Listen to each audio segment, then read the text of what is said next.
उभे आहोत दयानंद महाविद्यालयाच्या या चौकामध्ये। दयानंद महाविद्यालयात मतमोजणी केंद्र आहे, तर या ठिकाणी आपल्याला फारशी गर्दी दिसत नसली तरी या प्रभाग क्रमांक 4 ची टपाली मतमोजणी आपण चालू करत आहोत। प्रभाग क्रमांक 4 ची टपाली मतमोजणीसाठी प्रभाग क्रमांक 4 ची टपाली मतमोजणी आपण सुरू करत आहोत। प्रभाग क्रमांक 1, प्रभाग क्रमांक 2 आणि प्रभाग क्रमांक 3 चे सर्व उमेदवार भाजपाचे हे विजयी घोषित करण्यात आले आहेत।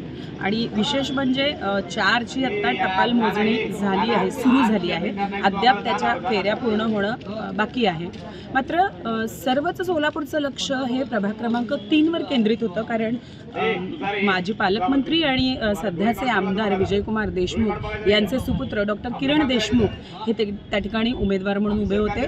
पण देशमुख साहेबांनी आखलेल्या सगळ्या रणनीतीला यश प्राप्त झालं आहे आणि पॅनल टू पॅनल विजय या ठिकाणी घोषित करण्यात आलेला आहे। कार्यकर्त्यांचा उत्साह वाढला आहे। तुम्ही त्या ठिकाणी बघू शकता, पोलीस हे कर्मचारी सर्व लोक धावपळ करतात, का तर कुठलाही अनुचित प्रकार घडू नये आणि काही गालबोट लागू नये म्हणून।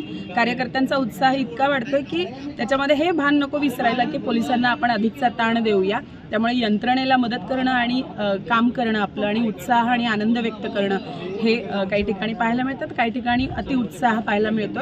पण एकंदरीतच मालकांच्या संपूर्ण प्रभागांमध्ये दबदबा कायम पाहायला मिळाला आहे आणि त्यांच्या सुपुत्रासह या 4ही प्रभागांमध्ये मतमोजणी ही झाली, विजेते घोषित झाले आहेत आणि आता उत्साहाला सुरुवात झालेली आहे।